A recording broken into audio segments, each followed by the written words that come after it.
Marcus Allen of the Raiders, number 3, and then they have the complete top 10. But those are the top 3, and I know you'd like to move Marcus Allen up a couple notches. In my book, Marcus Allen is the #1 back. Bobby, I can remember when I was playing for the Vikings in 1982 draft, it was one of the more disappointing days of my life because I thought Marcus was a great friend of mine and a great player. I wanted the Vikings to draft Marcus. They didn't draft Marcus, and when you get older, you need them to draft great players because it keeps you young. But not only did the Vikings pass on him, and despite him winning a Heisman Trophy, he was the 10th player picked in the entire draft. Well, he's become the most exciting back in football since Gale Sayers. In only 4 years, Marcus Allen has become the best running back in Raider history. And to some, he's quickly becoming one of the best who's ever played the position. I'm here with my resident running back expert. Now, his identity will be concealed for obvious reasons. 1, because he works for another network, and 2, because he doesn't want to offend any of the other active backs in the National Football League. But when it comes to the subject of Marcus Allen, this man is an expert. Well, and I may be somewhat prejudiced, Ahmad. I think Marcus is as fine as any running back in the game today. One of the reasons for that is his attitude. The man has the right attitude. He was a quarterback in high school. He came to SC as a defensive back with the promise that they would let him try out at halfback. He told me when he was in high school that he was going to be a Heisman Trophy winning tailback. He's an intelligent runner. I don't think any back understands the mechanics of running the ball as well as Marcus. It's certainly not better. What about his receiving ability? I think Marcus is maybe the only running back in the NFL today that if tomorrow they made him a wide receiver, he can go and be a possible all-pro wide receiver. He got the action, he got the motion, well, the boy can play, the dedication, devotion, the turning all the nighttime into the day. And after all the violence and double talk, it's just a song in all the trouble and the strife. You do the walk. Yeah, you do the walk of life. You do the walk of life.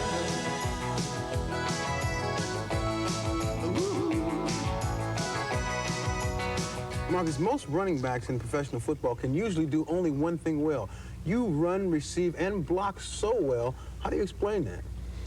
Well, as far as blocking is concerned, I played fullback in college, and I blocked for Charlie White, who won the Heisman Trophy that year. And receiving, I played quarterback in high school, and I just, I guess, handling the ball, you know, every play, I developed soft hands. And as far as running is concerned, I think the more I played the position, the better I've gotten. You talk about handling the ball. You're responsible for over 40% of the Raider offense. Don't you feel like a marked man? Well, I certainly do, but I enjoy it. Last year, I asked the coach to give me the ball a little more, and they did. And hopefully I responded. Let's talk about your style as a runner. A lot of people have tried to describe it. I would describe you as a very intelligent runner. You seem to always make the right decisions. How would you describe it? I do agree with you. I think that's one of my biggest assets. I'm not the fastest guy around. I'm not the strongest. I do have a little bit of quickness, and I try to utilize that, but I can say being smart is my biggest asset. Is this the best year of your professional career? I don't think so. I think I've played pretty well over the past years. This year, things are going pretty well, but I think the best years are still ahead of me. There's no better back than Marcus in the game today. And there's some great players all around, players like Peyton and James Wilder and Roger Craig, but there's no better back than Marcus Allen. Hey, thanks, man. Thank you, man. All right. Hey, can they see me? Hey, you promised me they wouldn't be able to see me. I should know better to do an interview for NBC. Now, there's no question in my mind that there's no player on any team that's more important or more responsible for the team's success than Marcus Allen. I mentioned in that piece that he's responsible for more than 40% of the entire Raider offense, and if Marcus Allen wasn't playing, the Raiders wouldn't win too often. Now here he is with 2 weeks to play, 21 yards behind Gerald Riggs for the overall NFL lead. The Raiders, if I'm not mistaken, have never had a runner lead the league in rushing because their philosophy is to pass first. But here's Marcus, 7 straight weeks over 100 yards. I think the key thing that you said, Bobby, is their philosophy is to pass first and then run. And Marcus has 7 100-yard games. He leads the AFC in rushing, and he is my pick for MVP. There it is. I said it, I believe it, and I stand on it. And I would imagine O.J. Simpson's pick as well. That's right. He's a fine back. Has O.J.'s agent heard about this? Not at all. The veil of secrecy lifted. When we return on NFL 85, Roger Maris remembered. Stay with us.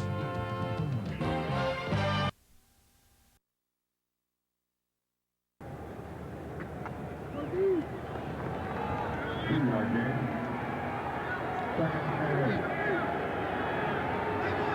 like to welcome those of you who have been watching the Cincinnati-Washington game. The final, Washington wins it 27-24. This is Charlie Jones and Merlin Olson. And we're in the Coliseum in Los Angeles as two flags go flying.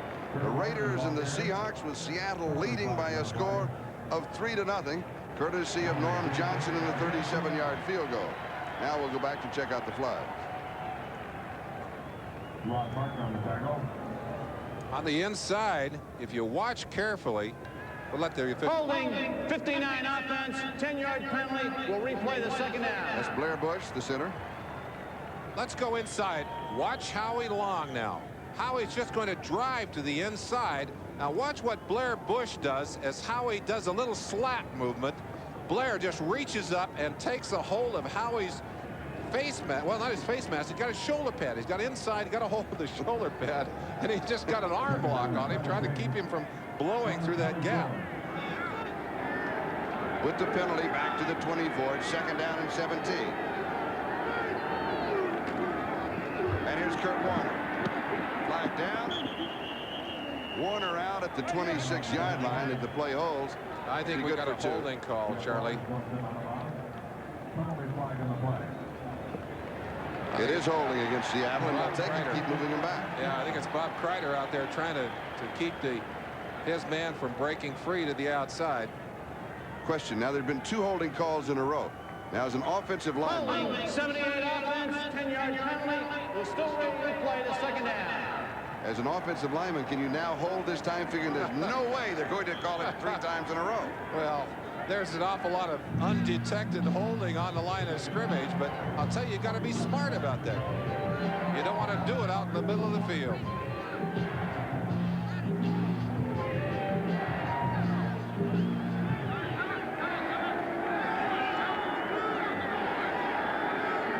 And now we'd like to welcome those of you who have been watching the Houston-Cleveland game. The Cleveland won 28-21. Here in the Coliseum, we have just over 13.5 minutes to go in the second quarter. And Seattle is out in front of the Raiders by a score of 3-0 as Kurt Warner carried to the last play, and Howie Long was there for the Raiders. And that was second down and 27 following a couple of penalties. Delayed game. And here's another Down one. the field for the defense. 5-yard penalty. We'll replay the down. Well, that's one way to stop the offense. You put 12 guys out there and make it tough on them. And, you know, Charlie, that sounds like it's so undisciplined, but in today's defensive schemes, you're running so many people on and off the field that that's the kind of thing that can happen. So it'll be second down and 23. The ball now at the Seattle 19-yard line. Seahawks out in front, 3-0.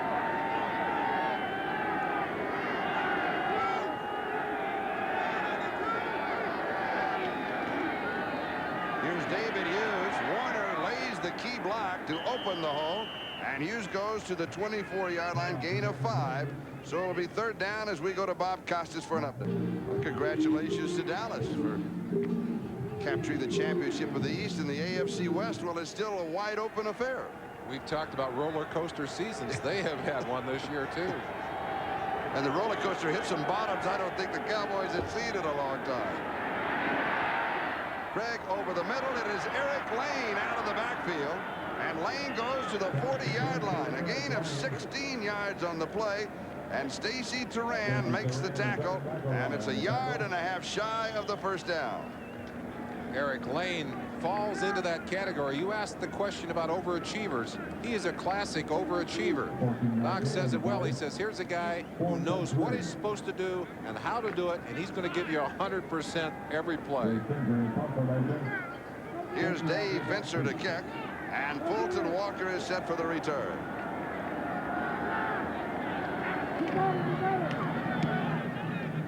Pretty good kick. It turns over, and Walker takes it at the 17-yard line. And he'll return to about the 24-yard line. Hang time, 4 seconds even. We've got a timeout. Seahawks lead it 3-0. This is Charlie Jones, Merlin Olson, and what's at stake today in this ballgame? Very interesting. Very simple for the Raiders. They can clinch the division title with a win today. They have a chance to have home field all the way. Seattle, on the other hand, has to win today and win their last game, and then hope that the Raiders lose to the Rams the following week in order for them to walk away with the divisional crown. So the Raiders, if they win today or if they win next week, they're the champions. If they win all the way out, they have home field throughout the playoffs, and that is such an important factor. And from Seattle's standpoint, they need to beat the Raiders and then next Friday night beat Denver at home and then hope for help from the Rams. Raiders going deep, and it is Jesse Hester. Vintage Raider play to the 33-yard line. John Harris stopping the rookie from Florida State, Jesse Hester, 43 yards. Mark Wilson, who's had his own ups and downs during this season, able to get a long bomb in here. Watch how long this ball hangs in the air. He really puts a rainbow on those long passes. In fact, they're almost long enough up there for John Harris, 44, to get over and get a shot at it. Some good time, good blocking inside by Mosbar, the center, on that last play. First down, Seattle 33. That is Marcus Allen. Allen goes to the 26-yard line. He picked up 7. It'll be second down and 3. Fred Young with the tackle. Now, coming into the game, Marcus was 21 yards behind Gerald Riggs for the rushing title in the National Football League. Riggs at Atlanta had 13 yards today, then went out with a knee injury. So starting this game, Marcus needed only 34 yards to take over the rushing title in the National Football League. And he has 6 carries and 14 yards. So he's part of the way there. And here he comes again. He goes to the 22-yard line, so he'll pick up the first down. Fred Young makes a tackle along with Greg Gage. And now let's go to the scoreboard, see what all has happened today. We mentioned that final. Dallas now the champions of the East, defeating the Giants. Washington edging Cincinnati in a close one, 27-24. 49ers as expected over New Orleans. Cleveland over Houston, 28-21. Pittsburgh had to come from behind against Buffalo to do it. Buffalo led 21-0 in that ball game. Indianapolis over Tampa Bay, 31-23. And by 1, it was Atlanta over Minnesota. Green Bay in a close one over Detroit. And here's Marcus Allen from the 22 to the 17. So that's 5. It'll be second down and 5. Of the late games that started at the same time that the ball game started here in the Coliseum. Here's an update on those scores. Rams leading St. Louis by a score of 13-7. And Philadelphia over San Diego 7-0 in San Diego. And the score here in the Coliseum on a beautiful afternoon. The temperature in the mid-70s. Seattle 3, but the Raiders driving. Second down and 5 at the 17. Marcus wants to throw. And he overthrows. Flag is down. He overthrows Doki Williams with a flag dropped at the 10.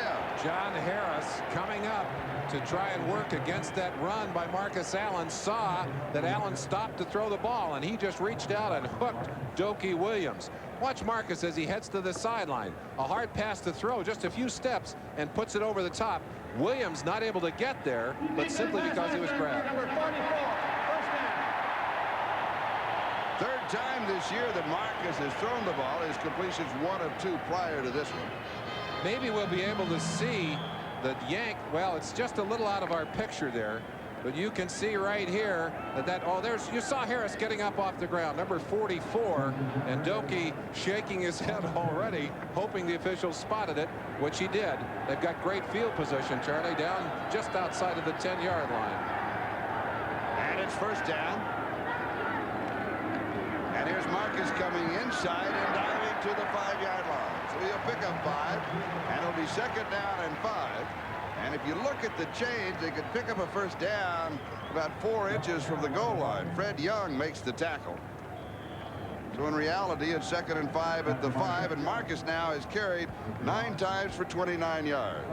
Well, there's no question that they want to have the football in his hands, and you look at this chart and you know why. Having his greatest season ever. Second down.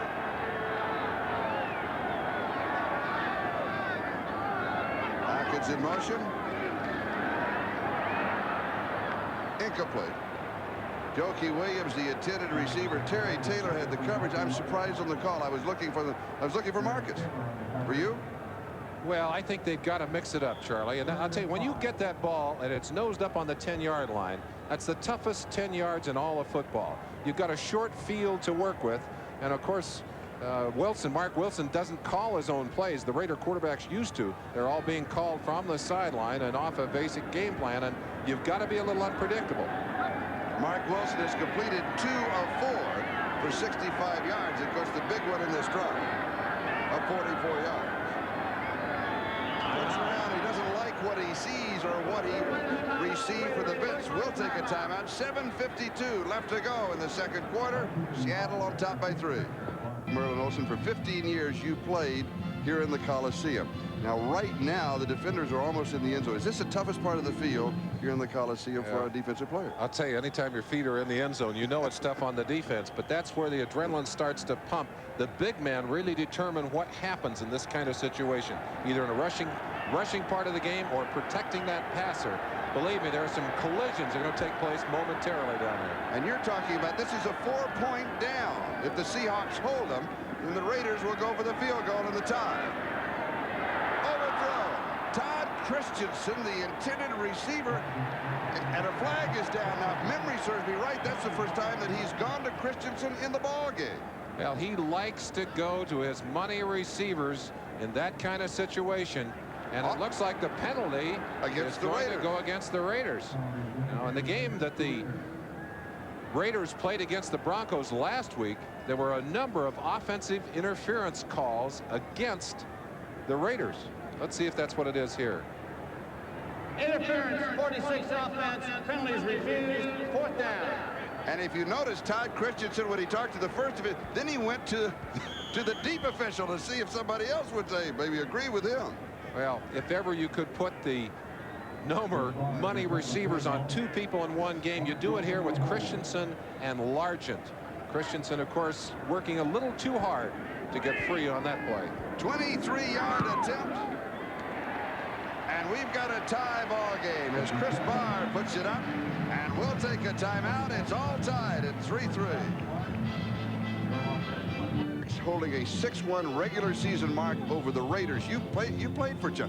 Why has he been so successful against the Los Angeles Raiders? Because he gets his teams to play tough football, basically, Charlie. Taken at the 3-yard line by Randall Morris. And Morris is cut down at the 16. Now let's go back to Chuck Knox for a moment. Let's not get away from that, because he is tough and his ball players play tough. And they are not intimidated. He does not allow them to be intimidated. I think that's part of the key. He talks about being tougher and smarter and in better condition than your opponents, but he tells his players, look, if they want to fight out there, we don't let them push us around. And he's got this Seahawk team to where sometimes they're not only not intimidated, they're the enforcers themselves. They're the intimidators. Mark it at the Seahawk 15-yard line and a first down for Seattle. But this time, the Raiders were the intimidators. Howie Long decking Randall Morris. Woo! You could hear that shot all the way up here in the booth, and we are a long ways from the field. Watch it for yourselves. Long driving in. Boom! Just an explosion. Amazing that Morris didn't go right to the ground. Howie's wife on the sideline is Diane Long, and Carol Piquel. Yeah, Carol Piquel right next to her. Loss of 3, 2nd and 13. Randall Morris and David Hughes are the running backs.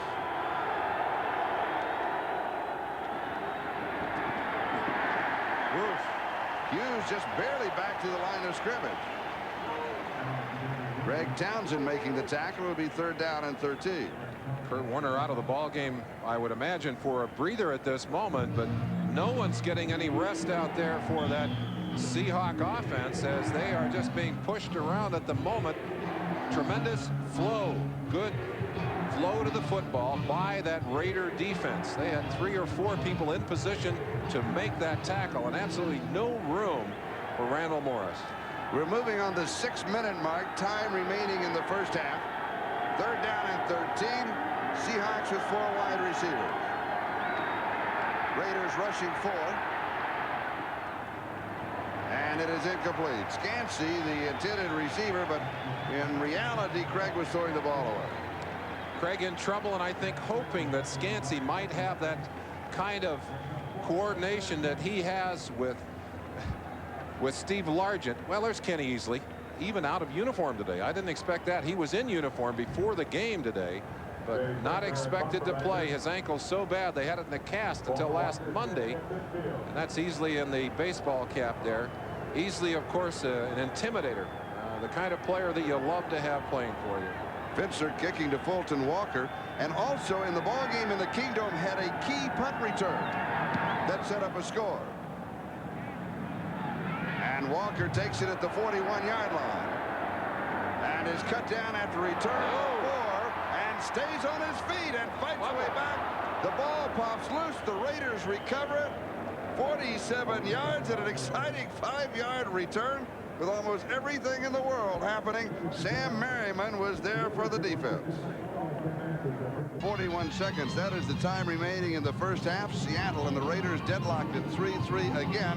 If the Raiders win today, they are the champions of the West. If they win today and next week, they have home field advantage all the way through. If Seattle wins today, they need to win again next week against Denver and hope that the Rams beat the Raiders. Then they would be the champions.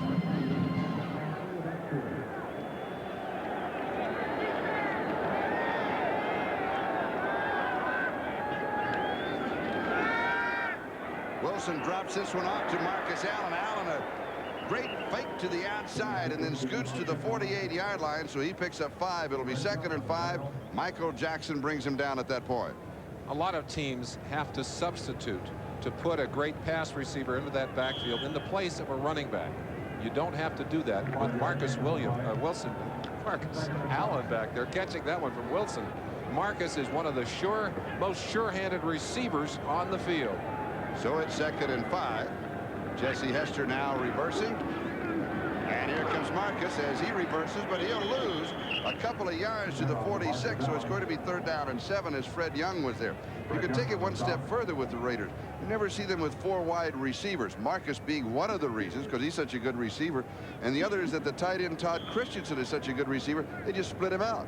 Very difficult to take those people out of the ball game. And the other thing, that when you have them in the ball game, you also have the option of running on those long yardage situations, and the defense must respect the offense's ability to do that. 3rd down and 7. Ball game tied at 3-3 with 4:25 time remaining in the first half. And here's Mark Wilson, and the pass is complete to Hester down the sideline, pushed out of bounds at the 29-yard line. Dave Brown pushed him out at the 29.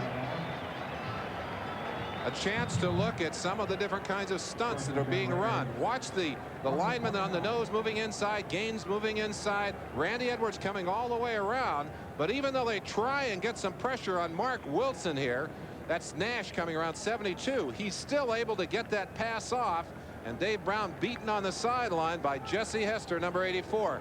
Hester with great speed, and you see Brown having to respect that speed. That's what made that pass work. It goes for a gain of 25 as Marcus Allen comes back with the call. And he'll pick up 4 yards to the 25, 2nd down and 6. Joe Nash is the man who stopped it. Charlie, I mentioned earlier that Mark Wilson is no longer calling his own plays. And he had never called his own plays, even going back to Pop Warner football. All through high school and college, they were called for him. When he came to the Raiders, he accepted that responsibility, but I don't think he was ever totally comfortable with it. Marcus Allen, 11 carries, 31 yards. Wilson, 4 of 7, 95 yards through the air. And this time Marcus is stacked up right at the line of scrimmage. Talking about calling the plays, there were some interesting articles in the papers here in Los Angeles. They were talking about the fact that the last time these teams played, that the Seahawks had players on the sideline, Dan Dornick with field glasses, looking at Larry Keenan, the quarterback coach, who signals in the plays to Marcus Allen.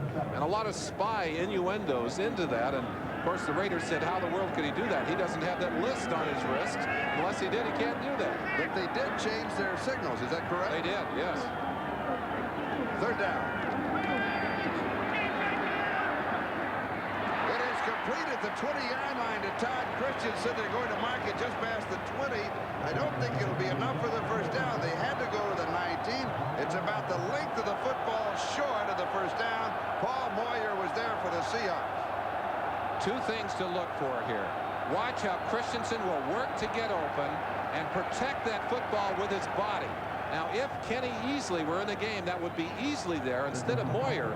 Easley, a master at attacking the man and the football, might have made that catch a lot more difficult. Now it is fourth down and a foot. They're going to check it out with the change. One of the reasons that they bring the change out, even though you could pretty well tell it's short, is they want to mark it that exact amount with the chain. Now notice that now they'll bring the ball over to the hash mark with the chain. That's always been a bit of a mystery to me, because they'll call the mark sometimes from 50 feet away. Oh, So, sure. oh yeah, put it down right there. That's good. I like that. That's right. The measurement also gives this man, Tom Flores, a little time to think about what he wants to do, and he's decided to go for it here. And the Raiders have made 6 of their 11 fourth down attempts this season. 3 tight ends. Fourth down and less than a foot.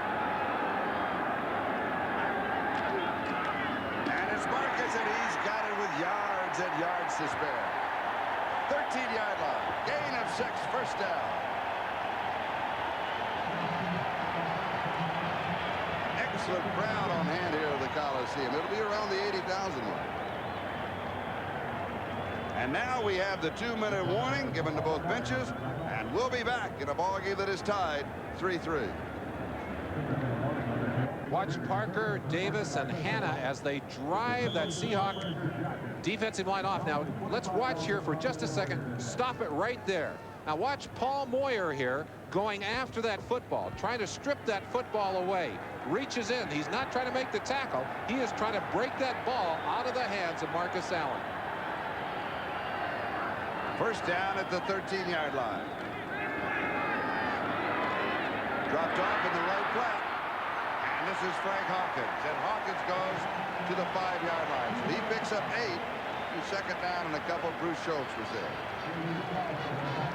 The tail end of that last play. Now, this was not the play you just saw, the pass. This is the run by Marcus Allen. And there's Moyer just trying to work at that football. Worked it with his left hand, tried to pop his right hand through there to shake the ball loose. Marcus Allen, 1,569 yards. That's current. That's as of this moment. Gerald Riggs of Atlanta had only 13 yards. Was at 13 today and then was injured, 1,561. So Marcus now leads the National Football League in rushing and will continue to add to that total as Frank Hawkins gets the call here. And could possibly, yes, we'll pick up the first down.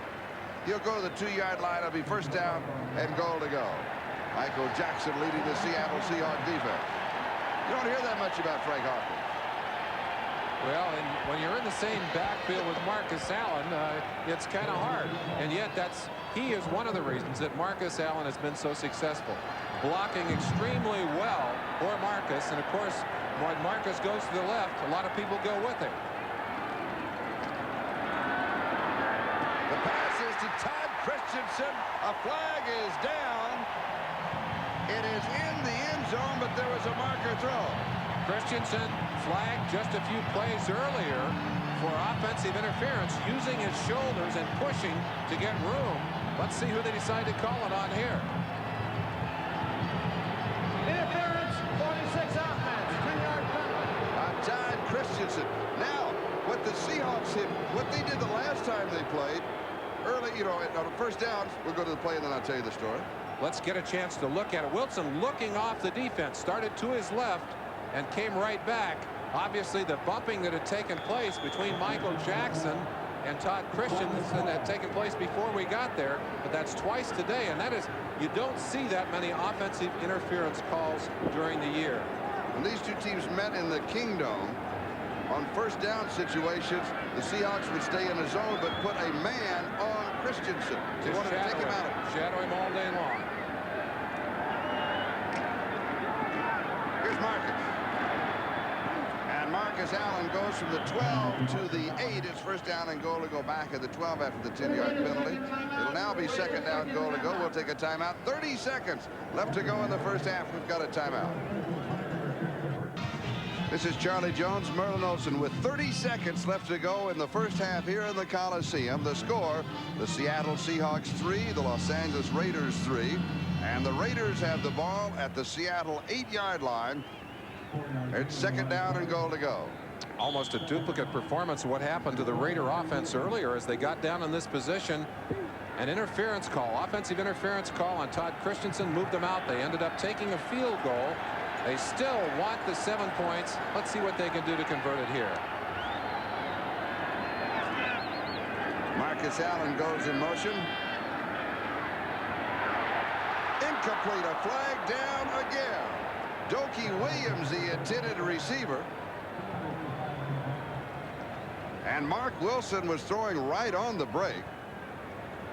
And again, offensive pass interference. Third time in the ball game that penalty has been called, twice on Todd Christensen. Amazing, Charlie. Yes, I'm it is. flabbergasted. You maybe see a couple of those in a ball game, but here we've had back-to-back penalties on three plays. I think they're calling a pick perhaps on that play, but Doki Williams. Interference, 85 offense, 10-yard penalty. No, it's on the intended receiver. They're saying he's using his hands or his body to try and get open down in that end zone. And now they have moved out to where it's not going to be a chip shot field goal even now, although you're not going to see them kick, obviously, until it's fourth down. Second down goal to go. The ball back at the 18-yard line.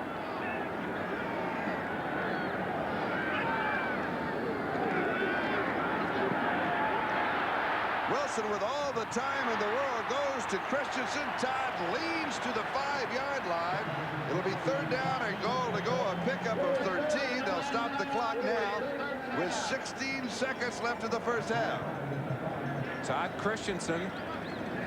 He was wearing the Goats helmet just a few minutes ago for an interference call. There you see him using that shoulder. I think that's what he was called for earlier. But here he makes the grab and gets down inside that 5-yard line. 3 offensive pass interference penalties. The officials, I think, are more cognizant, more aware of that particular call in this ballgame. There's a reason, too. Sometimes they're alerted, perhaps by what happened last week in Denver, perhaps by the Seattle players, but they're sure aware of it today. There's no question. Overthrown. Doki Williams, it'll be fourth down and goal to go. And just to come back, there was an illegal pick in the ball game last weekend that there were some complaints and talks about, and I understand an illegal pick in the game, in one of the games played yesterday, that was talked about. And so everybody, you know, officials are human. They become aware of that particular thing and they start to look for it. Well, you hear a lot of complaints around the league at the way the Raiders, in particular Todd Christensen, is very physical in the way he runs his patterns, and they have really tagged him for it today. With 10 seconds left in the first half, here's Chris Barr with a 22-yard field goal attempt to break the tie, and there's a flag.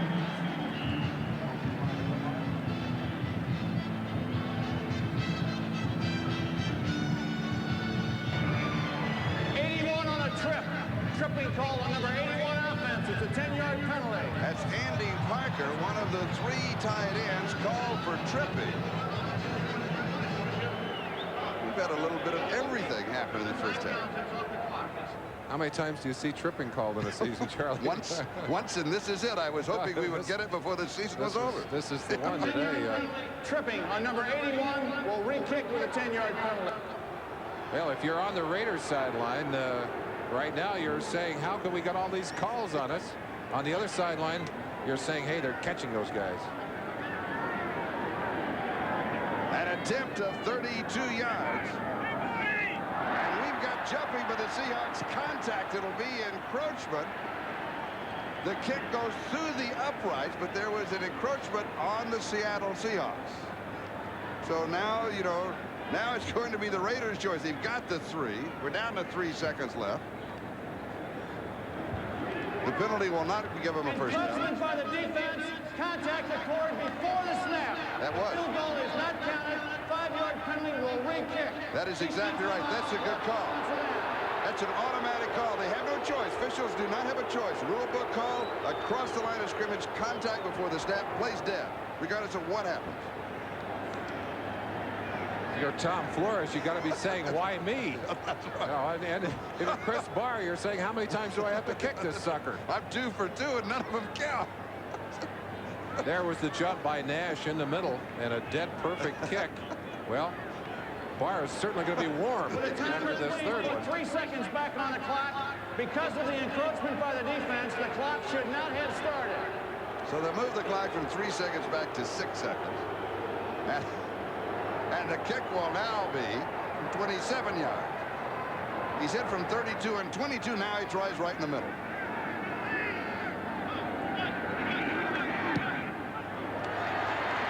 And he is 3 for 3. Each one counted 1 point.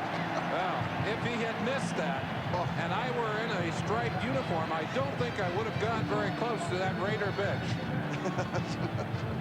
It has to be relief. Tremendous relief. Good hold. And look how Mark Wilson has those strings perfectly aligned with the goalpost. Beautifully done. And Chris says, okay, we're going to count this one, guys? And so the Raiders officially now have broken the tie. 3 seconds left on the clock. It's a 6-3 ball game. 3 seconds left to go in the first half. We've had 4 penalties in the last 7 plays. Like Flag Day. Now, we have gone through a tremendous amount of the early part of this game very quickly. Few penalties. And, Charlie, one thing interesting to me, not nearly as many emotional eruptions as you would expect between these two teams. Perhaps one reason for that is the absence of Kenny Easley. Easley, of course, one of the most emotional. Well, not a troublemaker. But he mixes and mingles. He makes trouble for an offense. And he plays so physically, he does get people riled.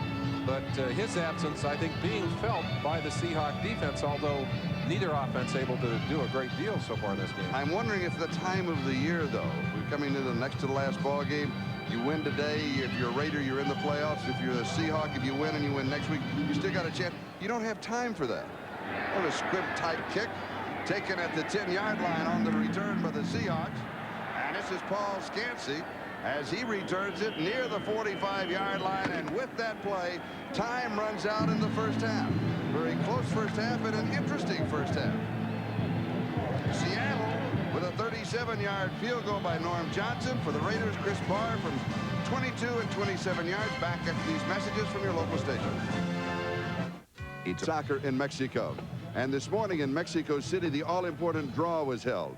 There are 6 groups of teams with 4 teams in each group. They'll play a round robin in each group in a different city. Now, the top 2 teams plus the 4 best third-place teams. It was, Charlie, because the Raiders' philosophy of football is to try and wear you down physically in the first half of a game. And traditionally, they'll stay close in the first half, and they'll try and come on and dominate in the second half. It's not good news for either team in a sense that neither offense has really been able to do a great deal, but that's not surprising in a sense that the strongest side of both of these teams is the defensive side. Let's look at what those quarterbacks did in the first half of this ball game. Wilson on the left, Craig on the right, and you look at their numbers for the day. I think the most important stat for either of those quarterbacks is 0 interceptions. But you see the bulge for Wilson.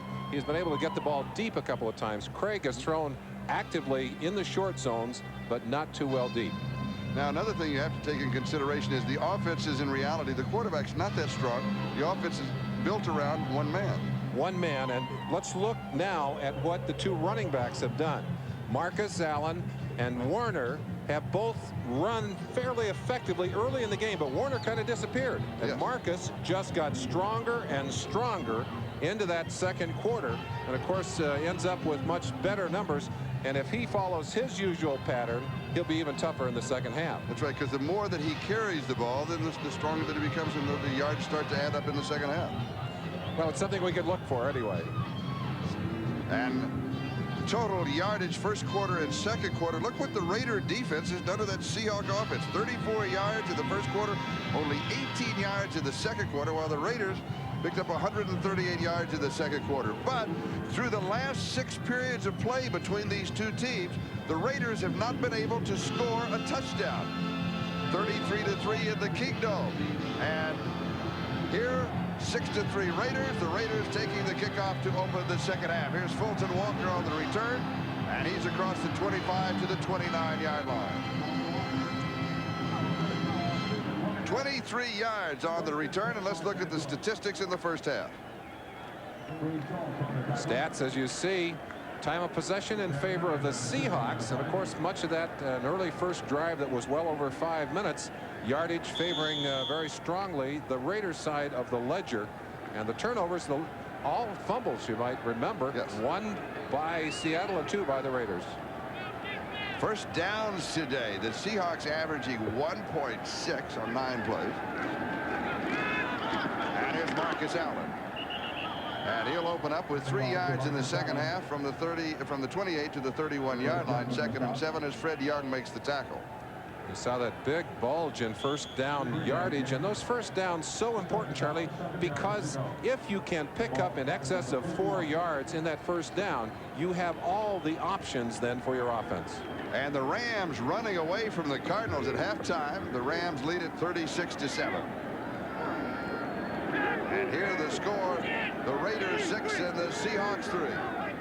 As we open the second half, and Mark Wilson is back to throw.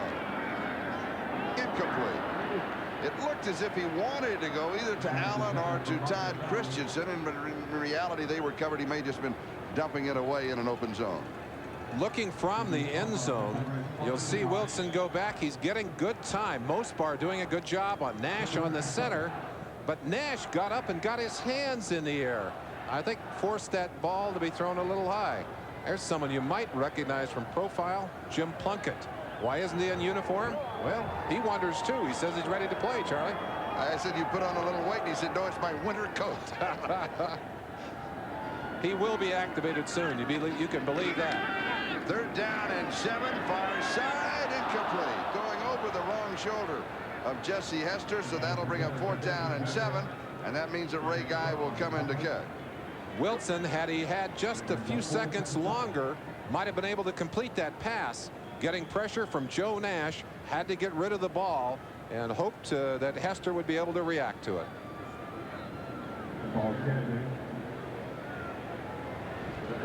Ray Guy's first punt, 56 yards. And he'll be kicking to Paul Scansey.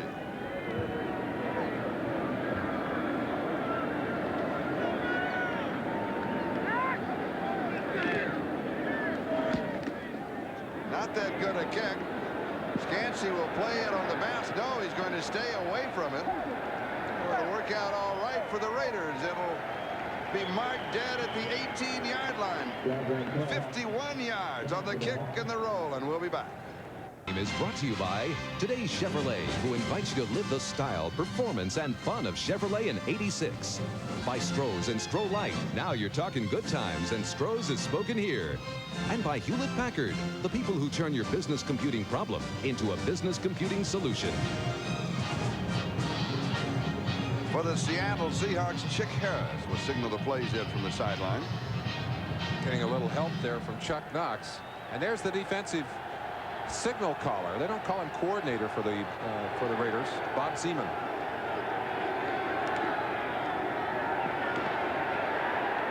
And Kurt Warner just leads from the 18. We'll give him 3 to the 21. 2nd down and 7. Bill Packel makes the tackle. Now, we talked about the similarities in the two teams. The defenses are both the strength. The quarterback's not that big an influence. One running back. They go with the specialty teams. You want to kind of beat you down and do it with turnovers. But what are the differences between these two teams? One of the differences you'll see in the offensive lines, the Seattle offensive line is a grab and turn line. The Raiders offensive line, a powering line. Craig to throw. It is there to Largent on the far side. 14 yards on the play. Lester Hayes had the coverage. And Largent now receptions in 122 ball games, chasing the record of Harold Carmichael. Gilbert there shielding Chick Harris as he makes his calls.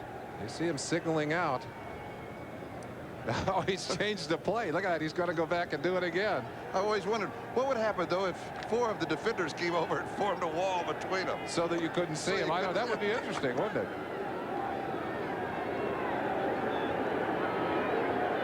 35-yard line, first down. Seahawks in their own territory, trailing by 3. Timing pattern down the sideline, leaping there. And it is Steve Largent once again, 20 yards on the play.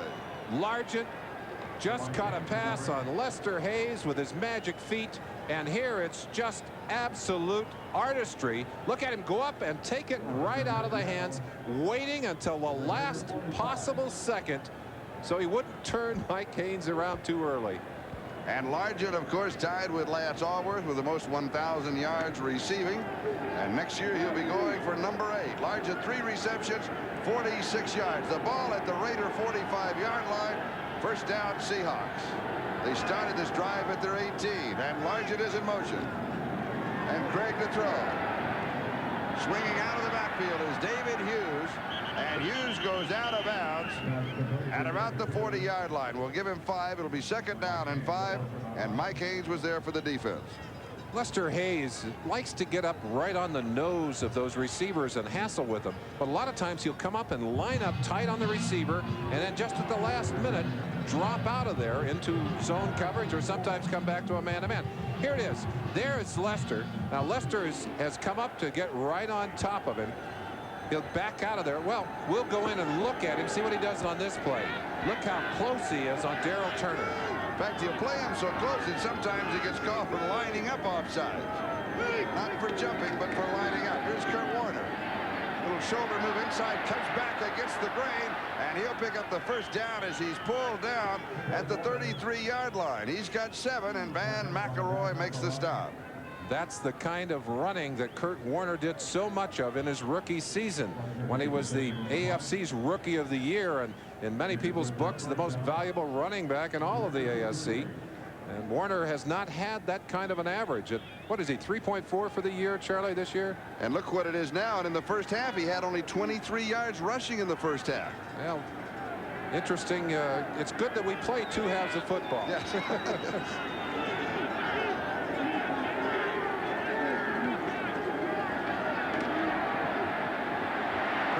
Pressure flag is down, and he throws it away, and then we'll check out the marker. Second time today that Howie Long has given Blair Bush more than he can handle, and Bush just trying to hang on, trying to keep his quarterback from being sacked. Well, that's a tough assignment. Holding, 59 offense, 10-yard penalty, still first down. Here's the battle we're talking about, right inside. And Howie's just going to drive him. Watch, he'll just slap Blair Bush up at the side. It's a rip-and-go move. Look at that slap, and then drives underneath and goes right over the top of him. Blair just trying to do everything he can, gets the arm over the top, and gets a wrestling hold on him. They're the leading sackers for the Raiders. Bill Pickel with 10.5, and he's a nose tackle. And Joe Nash for the Seahawks, their nose tackle has 9 sacks. Nose tackles normally don't get that many, and here's another one, and it's Pickel who gets it. That is his second of the ball game. A loss of 8. Well, we'll add one more to Pickel's. Bill Pickel's wife on the sideline. She's the one with the dark hair, obviously very happy. He has come along so quickly as a defensive lineman and a nose tackle. He'll come from the left side of your screen. I think it's lucky that Craig sees him here at the last minute. Otherwise, he might have been able to strip that ball loose and knock the fumble away. It'll be second down and 28. The ball back at the Seattle 49-yard line.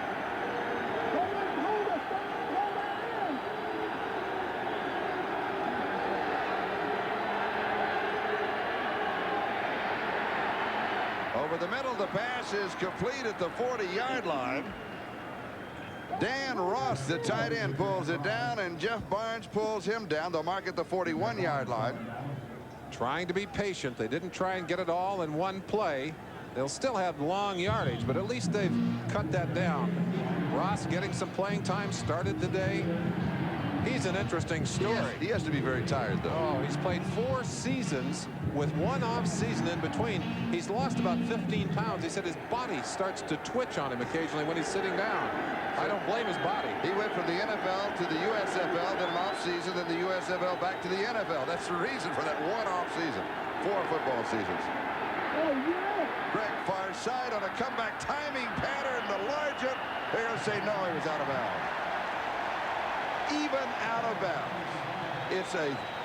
It's a beauty to watch. Largent at work. I'll tell you, he and Lester Hayes have some great battles. Great respect between these two men. The one thing that is so tough in the way Largent runs his patterns is that he knows how those defensive backs work. And Hayes knew that Largent had 1 foot out of bounds too. But those are good battles between those two players. 4th down and 18. Dave Fitzer kicking to Fulton Walker. He has pressure, but he gets it off. Goes for the corner. Doesn't get anywhere near it, but it's rolling dead. Kick back to the field of play. It'll be down at the 1-yard line. Sam Merriman, number 51, and these Seattle Seahawks special teams are coming through here in the 3rd quarter with a couple of fine plays. Watch Merriman at the last second just tip that ball and knock it back before it goes into the end zone. Robinson recovers. We've got a timeout. In 9 seconds. That is the time remaining in the 3rd quarter, and the play by Sam Merriman could be the kind of play that turns the game around. Well, it certainly puts the Raiders back in their own end zone, and they're looking right now to get a little bit of room to operate. Hawkins the ball carrier, and he'll get a yard. That's about it as they wrap him up at that point. Maybe 2. Let's mark it out to the 3-yard line, and it is 2nd down and 8. Good flow on the inside by those defenders. You get a chance to feel what is happening in there as these defenders are just trying very hard. Well, you'll get a chance to look at it perhaps on the next play, but on that last play there were 4 Seattle Seahawks all stacked up on top of that ball player within seconds after he made his move. That's the kind of quickness and the kind of alertness that they've demonstrated all year long. Wilson, play action. All the time in the world, drops it off to Todd Christensen, and he is stopped at the 11, just outside of the 11. Could have the 1st down. Looking from behind now, you'll see Mark Wilson. You'll see Mark Wilson just drop back, fake it up the middle to Hawkins. Gives him a little time to throw the football. Looks left to keep those linebackers off to the side, and now watch him. He'll come right back to Todd Christensen right there, knowing that he's allowed a little bit of room on the inside for Todd to pull in and make that reception. And it is a 1st down by the nose of the ball. And it's interesting to me, Charlie, in so many critical situations, we talked about it early, that the confidence level between Wilson and Christensen extremely high. You get him that football in his hands, he's probably going to catch it, although he did drop a couple of critical passes in that Denver ball game, and I'm sure happy that he didn't end up being the GOAT of that ball game. Today, 3 receptions for 26 yards, and here's Marcus Allen, cut down at the 9-yard line. A loss of 2 as Fred Young was there. 2nd down and 12. Freddie Young, so very, very quick. We'll get a chance to watch him right here in the middle of your screen. Watch the quick acceleration. He's just going to shoot in there, knife through very, very quickly, right in behind, and that's pure speed and nose for the football. You can't teach that kind of thing. And Fred Young, the leading tackler for the Seahawks. It's 2nd down and 12, the ball at the 9-yard line. Marcus Allen, 16 carries, 42 yards. Wilson to throw. Christensen, double coverage right between the defenders. 20-yard line gain of 11. It'll be 3rd down and 1. John Harris and Keith Simpson were there for the defense, and Wilson just fired it. I asked Mark Wilson about this defense, and I said, what is tough about this Seattle defense? He said, one of the things they do differently, he said they'll employ 6 defensive backs, occasionally 70 defensive backs on 2nd down. And he said their nickel packages or extra defensive back packages are among the most complicated and most difficult to work in all of football. 6 minutes and 40 seconds time remaining. We're in the 3rd quarter. The Raiders have the ball and the lead, 6-3. Short yardage, 3rd down and 1. Hawkins, the remaining back. Play action. They want to go deep. The arm is hit. It is incomplete. So it will be 4th down and 1. So the Raiders gamble on 3rd and 1 with the play action, looking for Todd Christensen deep over the middle. The blitz is on. You'll see the pressure coming from the right-hand side. 58. Bruce Schultz. 55, Jackson coming from the other side. It's Schultz right there, reaching out with that right hand. That's twice today we've seen linebackers or defensive linemen driven past the quarterback, reach in and grab that arm. And that means that Ray Guy, both of his previous kicks over 50 yards, 56 and 51, he'll be kicking to Paul Scansey. As some pressure gets it on. And goes bounding out of bounds at the 45-yard line. There was pressure on Guy. This punt good for only 35 yards, but a flag did not come down. Give you a chance to see it, and I'm sure that Al Davis, high up here in his box, beginning to say, what do I have to do? What do we have to do to get a call? The home field, we got a live action right now. They're ready to go. Here come the Seahawks. And the pass is complete near the first down marker. And this is Dan Ross. What is different about the Coliseum? I mean, what made this so special? Well, part of it's the history of this place. Of course, built for the Olympics going way back. But also, Charlie, it's kind of unique in a sense that there's a long tunnel that goes up to the dressing rooms. And when you walk down through that tunnel just prior to the game, there's the tunnel right there. And it's maybe 100 yards, a little over, back to those dressing rooms. The sound of cleats coming down that tunnel is something I'll never forget. And it echoes, right? Oh, yeah, just a bang, bang, bang. First down for the Seahawks at the Raiders 45. Kurt Warner, the ball carrier. He'll pick up a couple to the 43. It'll be second down and 8. Is that sound coming down before the ball game? Does that really get you pumped up? And then it's kind of dark back there, too. Then you come out like the gladiators of old into the sunshine. Some of that same kind of feeling. Absolutely. Right now, with good field position, these Seahawks hoping that they can get some points on the board. San Diego coming from behind now, leading Philadelphia 10-7 in the third. Kurt Warner, 12 carries, 34 yards rushing. And it's second down and 8. Again, the Raiders lead at 6-3. The pass is low but caught. Got to touch him. Whoa. And the ball is kicked loose and then recovered by Jeff Barnes. A mistake and then a great play by the defense of the Los Angeles Raiders. I think the defensive back on top of the first play did not believe that that was a catch, but it was. But look at Stacy Turan now go in underneath and punch that football loose. And then Jeff Barnes, number 56, right on top of it to put his hands on it. Picked up Rick Perros, number 29, when Denver tried to wave him through the league. Now watch him as he makes this catch. McKenzie, I think, going back to his college training, thinks he's down, didn't tag him. He's got to tag him. Perros went on down the field, ended up fumbling the football with a little help from Turan. And Jeff Barnes recovered it. The Raiders have a first down at their 13. And Marcus Allen picks up 3 to the 16 at second and 7 as Fred Young makes the tackle. So the turnovers now, and we said at the top of the game that it would be big, a big factor. And they're even 2 each side, and all 4 have been fumbles. There's not been an interception. Well, I think that speaks well for these quarterbacks because, as you and I know, they've had a lot of. Well, there's a little cheerleading from Jim Garner on the sideline. Second and 7.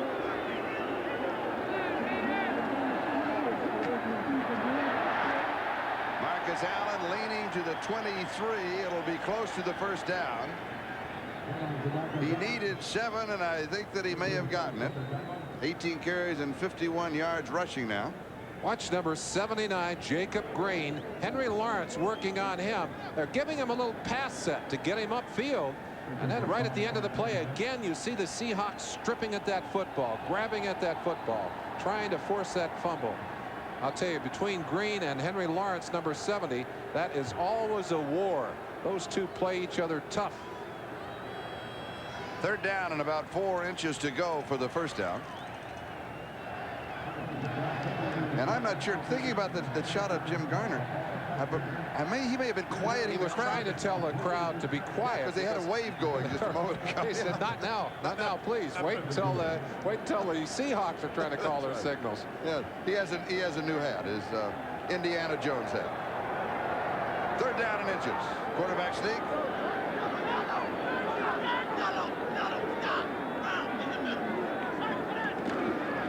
Hawkins, 1st down. Frank Hawkins, the #2 rusher for the Raiders at 215 yards coming into the ballgame. Like you say, you can get lost if you're in the backfield with Marcus Allen. Well, Marcus Allen steps out of there to the outside. They've got to respect him. They start to make adjustments, and suddenly they hit them right up the middle with Hawkins. And Charlie, I mentioned the style of the Seattle offensive line, grab and turn. Let's talk about this Raider offensive line. They're a bull line. They like to come right at you, knock you off the ball. Raiders from their own 28-yard line, 1st down. 3 minutes left to go in the 3rd quarter. Los Angeles leads by a score of 6-3. The pass is too tall. As we pause briefly for station identification, this is the NBC. Thing that scares you if you're a defensive coordinator. Mark Wilson has completed 9 of 17 for 141 yards, and he's had all the time in the world today. Inside handoff to Marcus Allen. Allen jumps to the outside, 40-yard line, gain of 12, and the 1st down. Dave Brown with the tackle at the 40. Marcus Allen running with control. Look at the way he controls his body movement.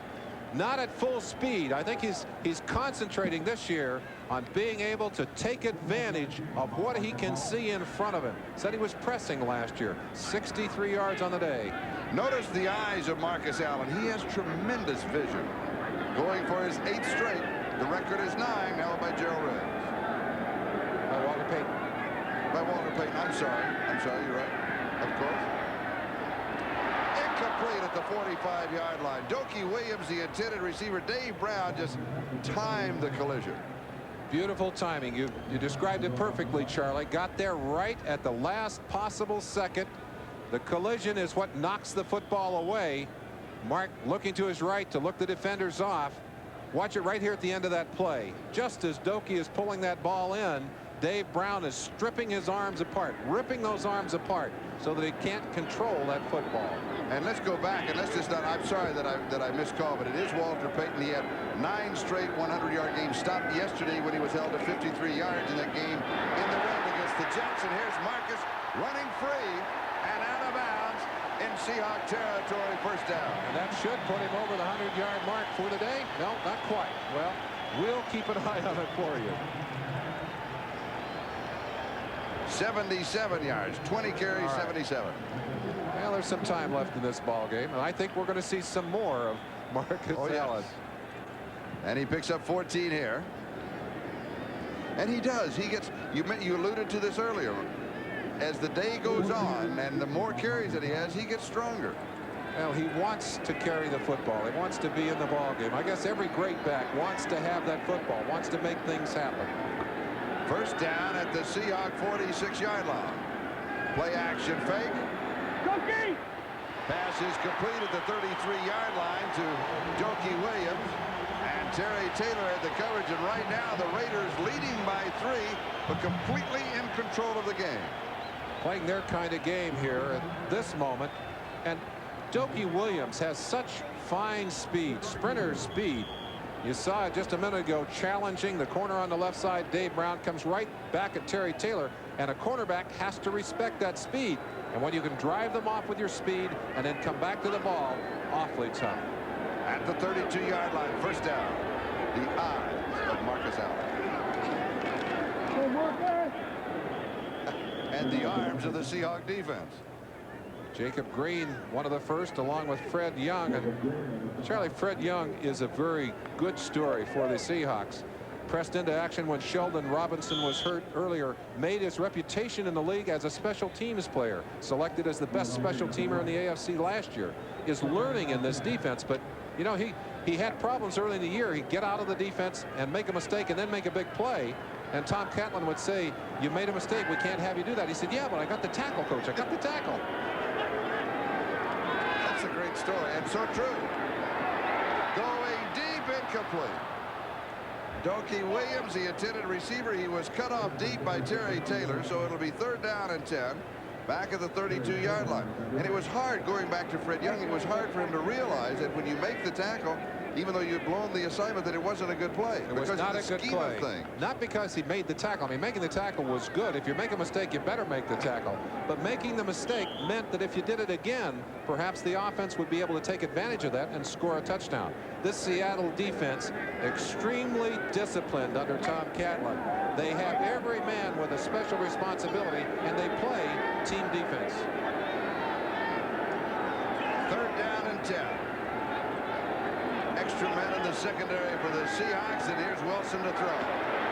Steps away from the pressure and runs into Moore, and he is dropped at the 34-yard line. He'll lose 2. It'll be 4th down and 12. And that is the 2nd sack for the Seahawks. No one open downfield. Mark Wilson. Now, usually in this situation, he's been going for the right corner, which is a really tough kick because you can slice the ball off of the side of your foot. The gun sounds before the kick. That is the end of the 3rd. The kick to come. We'll be back after these messages from your local station. 2 of the Los Angeles Raiders Hall of Famers, Jim Otto and George Blanda, with Al Davis, general managing partner in the middle. Boy, I'd like to go out and grab a couple of those guys like that in their prime and bring them back. Great memories from both of them. Guy goes for the left-hand corner, and he's got it. 2-yard line. The odds are better going that way because the foot comes across the body. 32 yards. Don't worry about the distance. It's at the 2-yard line. Ray Guy kicking so smart. I'll tell you, a punter can make such a big contribution to your defense. He puts that long green between an offense and your goal line.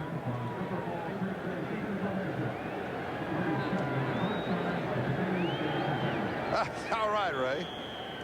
Waiting for his reaction. Now remember, same situation, just a yard inside. The Raiders were at their own 1 trying to come out. They were successful. Now let's see what the Seahawks can do from their own 2-yard line.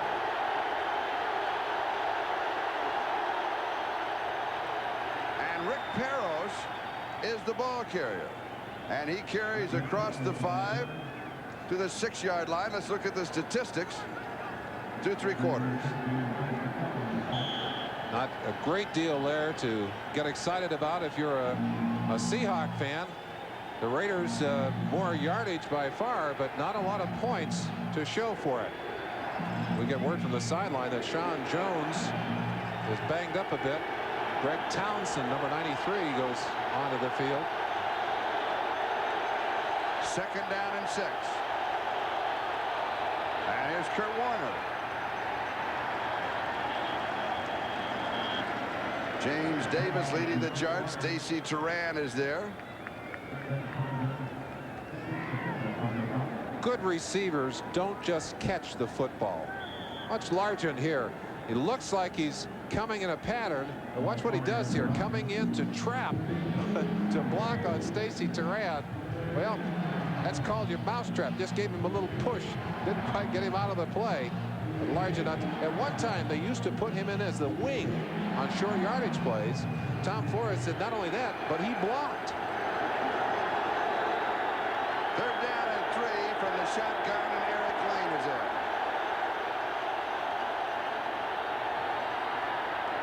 Little looping pass is complete. And it's the man, Steve Largent. And McElroy, who's playing with a muscle pull, makes the stop, but he goes for a gain of 15. We talked about the war between these two.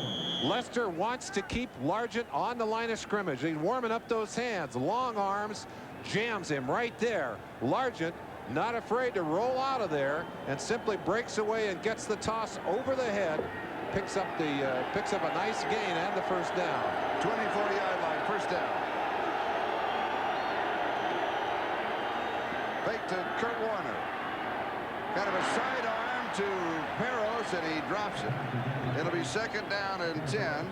24-yard. I may have fired that one a little too fast or a little too quick at close range. And here are the streaks, Marlin.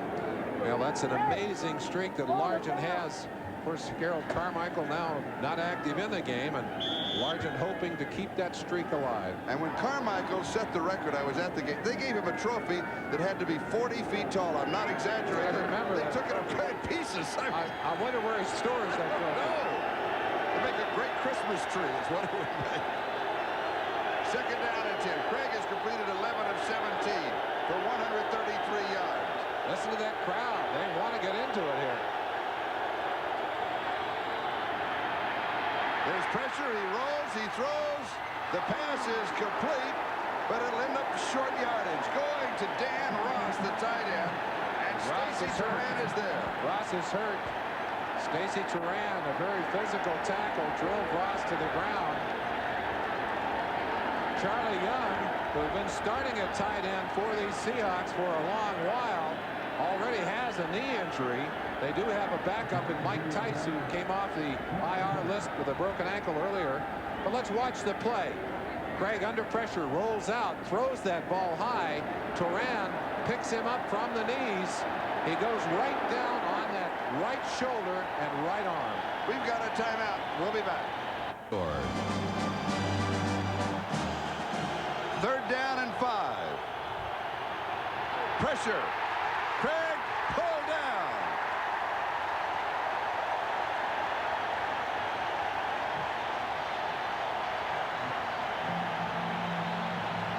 Misses Howie Long, and Howie, as you might remember, made that big sack that helped to force the fumble on Elway that turned that game around, gave them that big win in Denver. Sean Jones leaves the ball game, goes in for x-rays. Howie moves to his position and already has come up with a big play. Watch him driving inside of Millard, over the top of Blair Bush, jerked the jersey down, and they sacked him to the ground with the help of Piquel. And Dave Fincher is kicking. It's 4th down and 19. Line drive, Charlie. Fulton Walker gives ground at the 34-yard line, back to the 40, looks for a block, to the 50, and is bumped out of bounds at the 50-yard line by Keith Butler. 50 yards of the punt, a 16-yard return. We'll be back in a... Dan Ross, who came down and hit the turf, he said he's okay, and we'll be back in the ball game. Which ball game? I don't know. It's hard to remember which team after so many football seasons. Marcus Allen from the 50-yard line, and he'll have 4 yards to the 46-yard line. On the Raiders sideline, Tom Flores standing next to Larry Keenan, who will signal in the plays. Quarterback coach, there you see him making his signal. Now he is signaling out to Mark Wilson and actually signaling a number which corresponds to a wristband worn by Mark Wilson. On the other side, the Seahawks signal a play. They just signal out the number. There's the wristband. 2nd and 6, and here's Marcus again. First down. 34-yard line. You might be tempted to say, let's just do that one again. And it worked very well.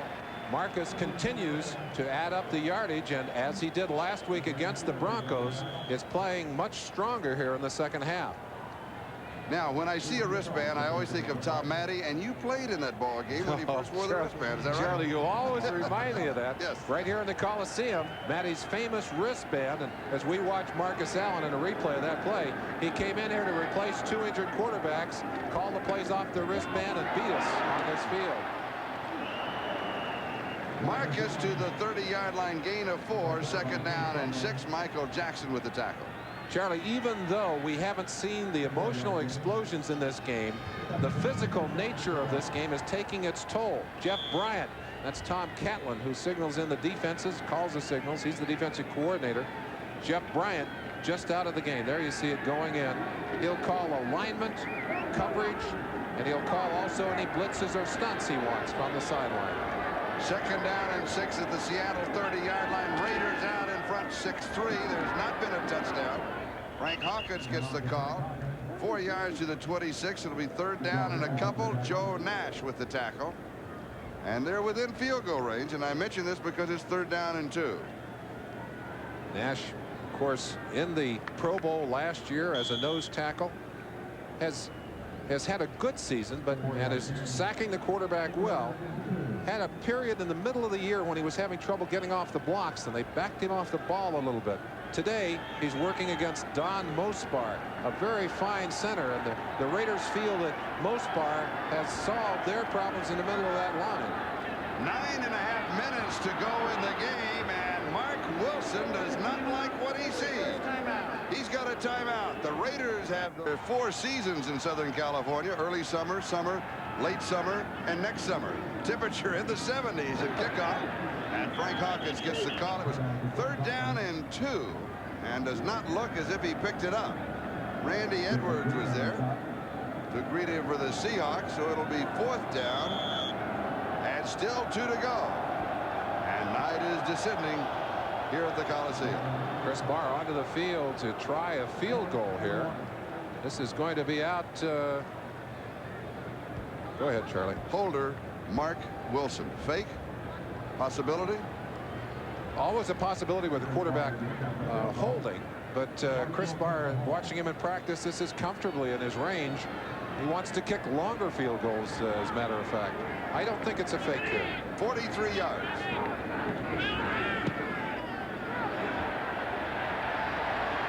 No good. He misses to the right from 43 yards away.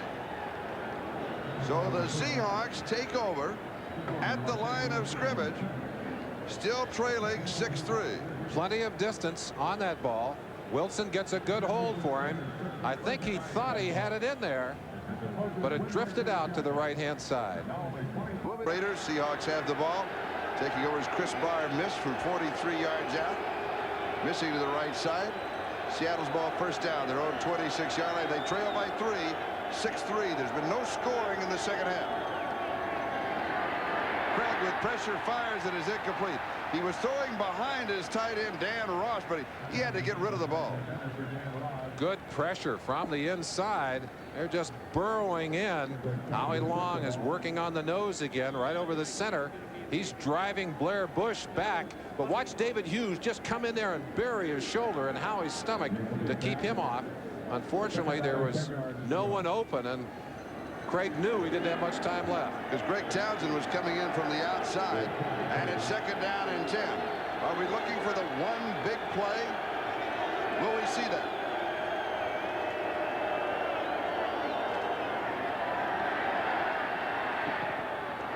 Incomplete at the 31-yard line. Ross, the tight end, the intended receiver, and Stacy Turan was the man taking away. Double coverage on the wide receivers. Had to come back over the middle. Double coverage, also a line stunt inside. Watch Piquel try and stunt inside to make room for Howie Long coming around the backside.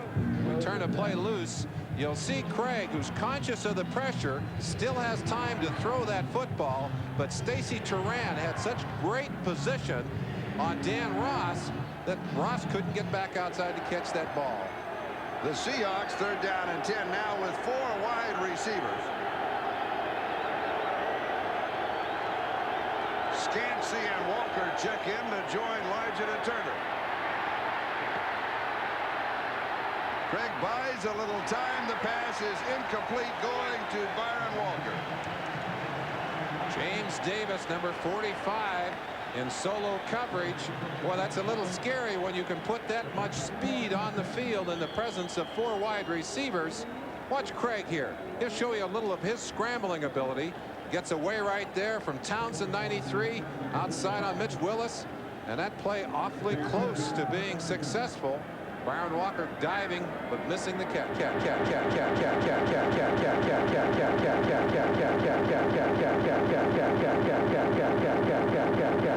Walker can make the big one. We all remember the one he made in the Super Bowl, but this is not going to be the one.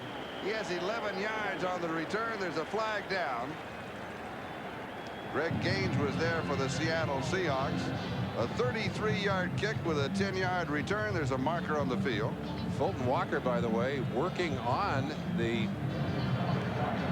Number 57 was ineligible, and he was downfield illegally on the kick. Penalty refused. Refusing the penalty. Sheldon Robinson apparently down too quickly. The Raiders have the ball, and we'll be back in a moment. 9 yards to break Greg Pruitt's NFL return record. And that is such an exciting number because he's only played in 9 games on the season. Came 4 games into the season, missed 1 game because of injuries.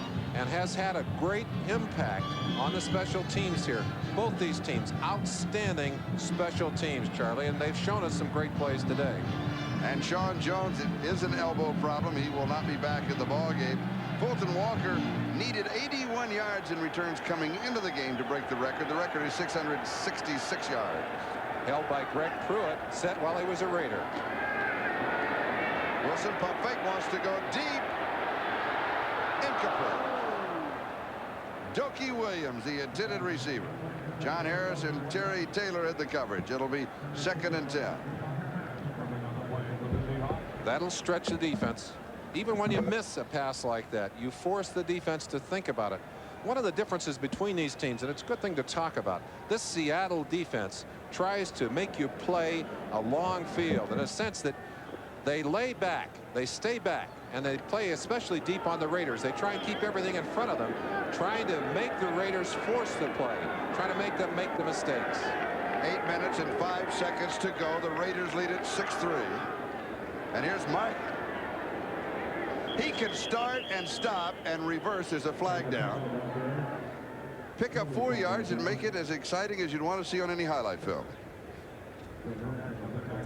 Well, that is not exciting. No. A holding call on the running play, and of course that will march 10 yards off against the offensive team. Holding 79 offense, 10-yard on penalty. Bruce Davis. Play the 2nd down. He was saying, I can't believe I did that. Marcus Allen has made some of his biggest plays on the year, including a big 61-yard touchdown just a couple of weeks ago here, cutting back against the grain, going to his right, and then being stopped and coming back. You always have to worry about containment when he's on the field. Marcus, 97 yards rushing. 24 carries.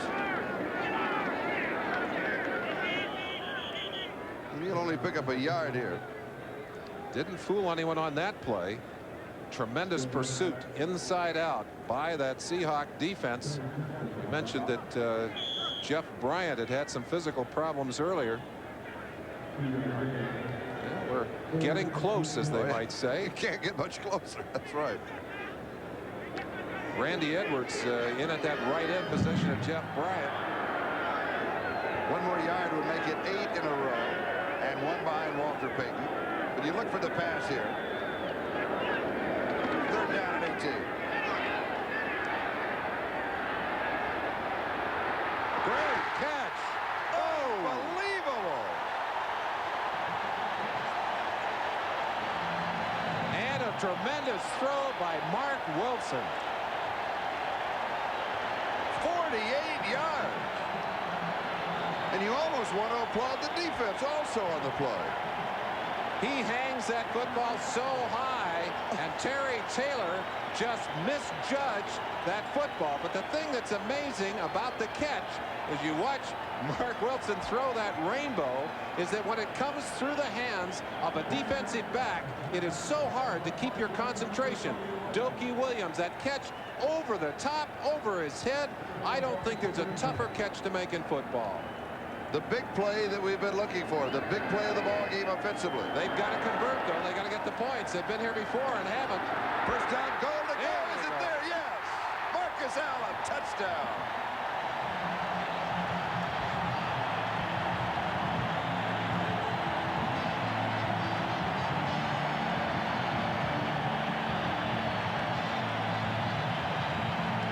On 2 other occasions, the Raider offense had been in that same area of the field, looking for the touchdown.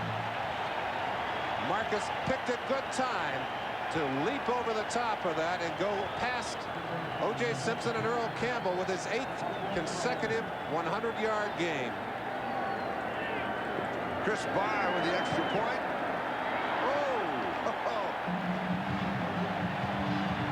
And it's the Los Angeles Raiders 13, the Seattle Seahawks 3. Little billiard shot. Yes.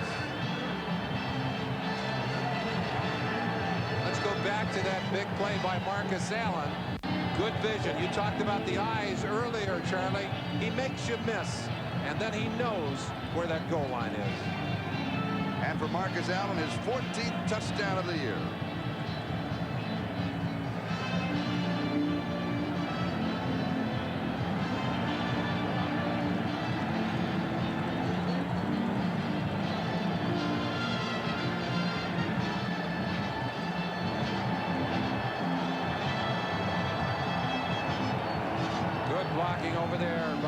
Davis and Charlie Hanna. We've seen some good runs on that left side of the line. Don Mosbar inside, Marvin and Lawrence on the other side. Raider offensive line. We talked about them using their strength, beating you down, and they have a physical advantage on this Seahawk defense in size and strength. Marcus Allen capping the drive, but don't forget the catch of Doki Williams that set it up.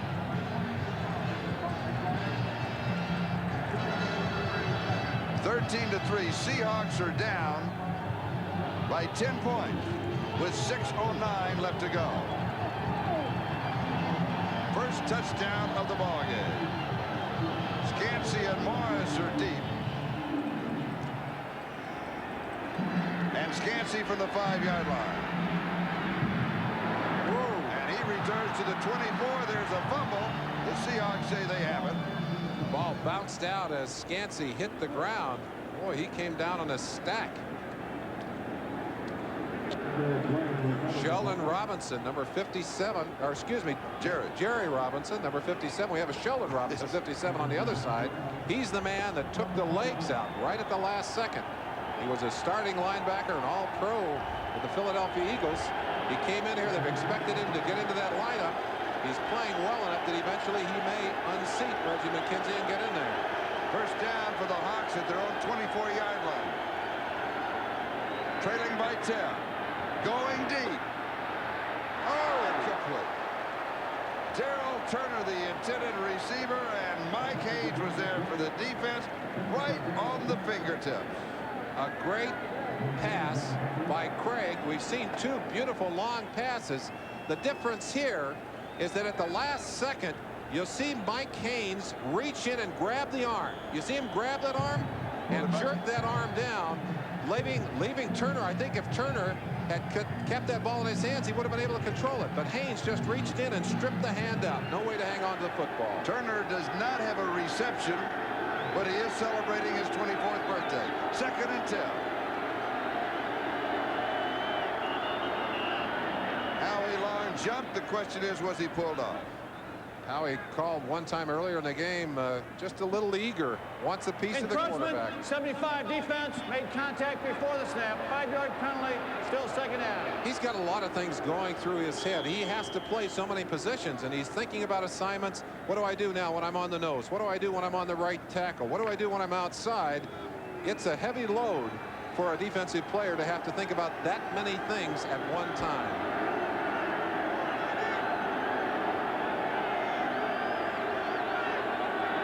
Second and 5. Largent, incomplete. Lester Hayes is complaining that Largent pushed off of him. Largent coming back across. I think the ball got there too quick. I don't think Largent was ready to pick it up. I think Lester's saying to the official, hey, you called it 3 times on us. Call one on Largent. He wants a call for a bump. Let's see if Largent, you bet he did. Yes, he did. Used his shoulder. Now that's exactly the kind of thing that was done earlier by the Raiders, and they got ticketed for it. Lester sometimes is his own enemy in that situation because he's a little bit verbal, and he'll tend to over-exaggerate that. I think that would have been a legitimate offensive interference call. 5:48 left to go in the game. 3rd down and 5.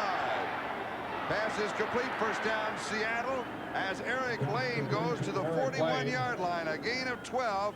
But more important for the Seahawks, a first down as they trail by 10. 13-3. Ron Martin makes the tackle. 5.5 minutes to go and counting. And again, the significance of this ball game. The Raiders out in front. If they win the West. If they win next week against the Rams, they have home field advantage all the way through. If Seattle comes from behind, then they've got to beat Denver next week and hope that the Rams can beat the Raiders. It is a now or never kind of time for these Seahawks, and they are playing with desperation. Craig, on that last play, a sidearm pass. Now you watch him when he gets in trouble, he'll drop that arm down. Oh, the Rams powering St. Louis. That last pass to Dan Ross. First down. Raider 47-yard line.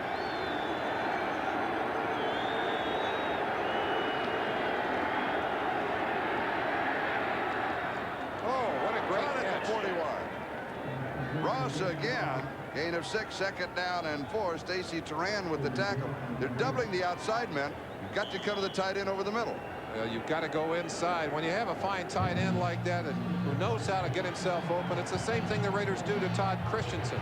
When you've got speed to the outside, when you've got receivers that the defense has to respect, they've got to give you some room to operate inside. Then you've got to throw to those tight ends. The speed on the right side. Largent and Turner. 2nd down and 4. Largent goes in motion. Turner working against Lester Hayes. Largent has his man beat. The pass is underthrown. They'll say no, that Hayes did not have the interception in the field of play, and Mike Hayes is going to argue it. But what a great play by Mike Hayes. And there's a fight at the 50-yard line. Fight at the 50-yard line where a flag went down and pushing and shoving, and it's broken loose. Howie Long in a wrestling match. There goes another flag. It's not one fight. I think it's about 3 going on, Charlie.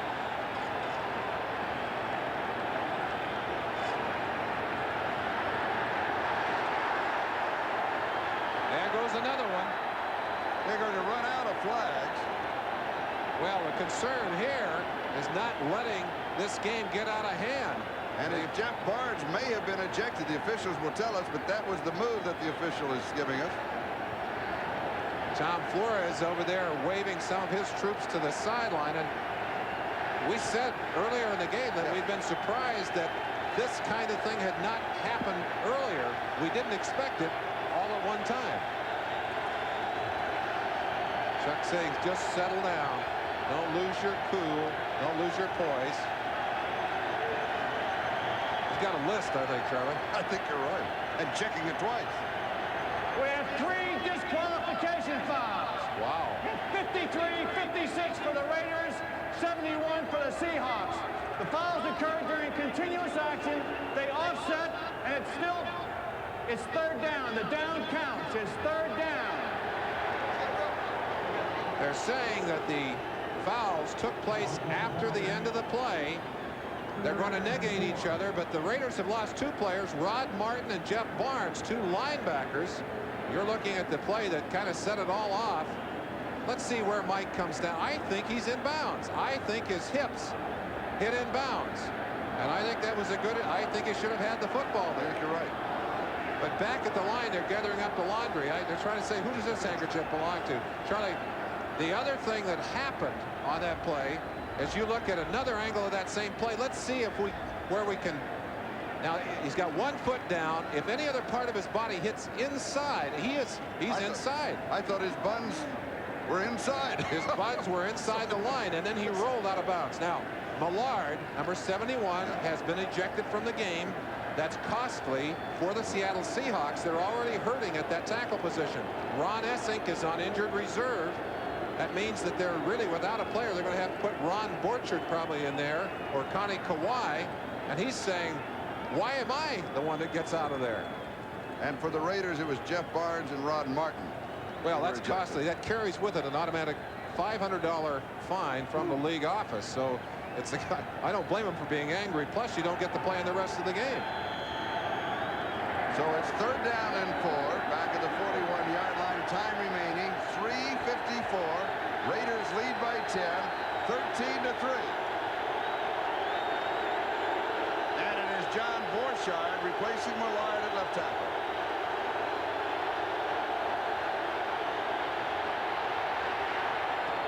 And a flag is down. The pass is complete for the 1st down. That may be, I'm guessing, was it holding on Borchard, who just came in? Everybody nods in.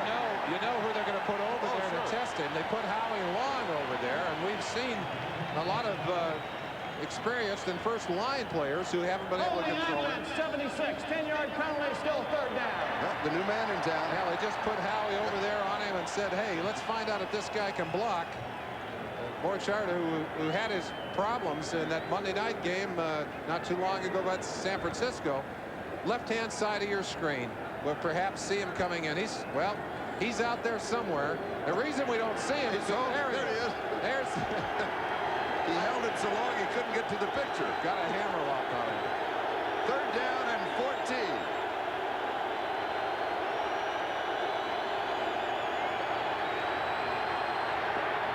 It is there. It is caught.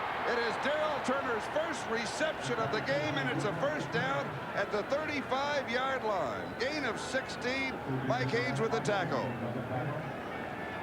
Get a chance to look down and watch some of the action again. They've got Borchert again trying to hold his man out of there, and he gets him pushed across. But watch the catch here. Gerald Turner streaking across, gets away from Mike Haynes. Stacy Turan for the first down.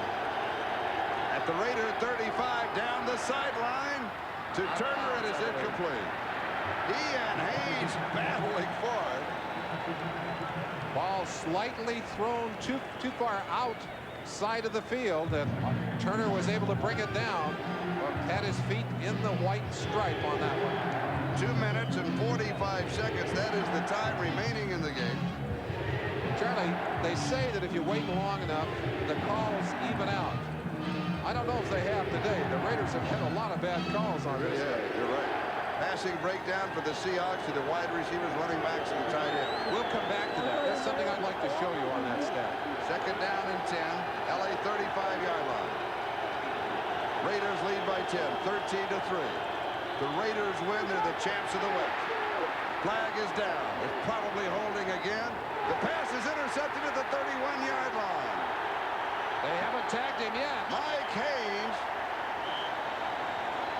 returns it for about 15, 18 yards. Holding left tackle, penalty refused. Borchert. Raiders ball. But they may rule the play dead back at the 31, which was the point of the interception. Well, Mike Haynes, a moment ago, deprived of what we felt was an interception, waits it out this time. Watch him cut right in at the last second. Beautiful timing as he strips that football away from Byron Walker. And look at that. 4 of the top 5 active interceptors in the game of football on this field today. And of course, Mike Haynes just moved up on that list with that particular interception. That makes number 39 in his career.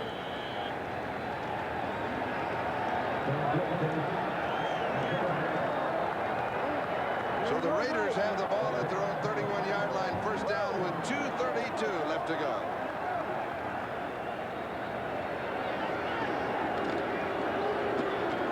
And Marcus Allen adding to his total. That's his 27th carry.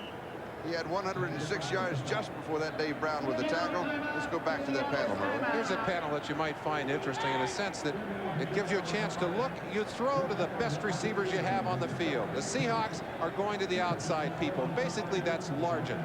Tight ends, the Seahawks haven't had that kind of tight end help. 46, Todd Christensen, the man that accounts for most of those numbers. But with Dan Ross, oh, wait a minute. That's Marcus Allen down on the field. George Anderson, the trainer, quickly out. Dr. Rosenfeld.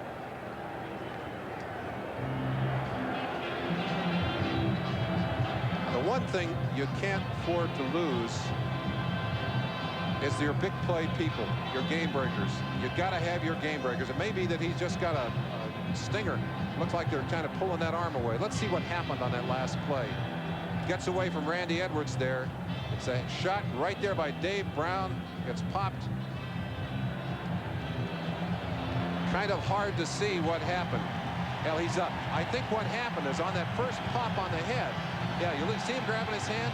I think what he's got is what we call a stinger. Just pinched that nerve in his neck a little bit, and it frightens you more than anything else.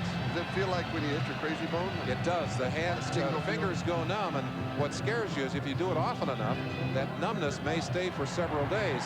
That's what David Hughes had for the Seattle Seahawks, and it kept him out for a number of weeks. He's just now back into the roster the last 2 weeks.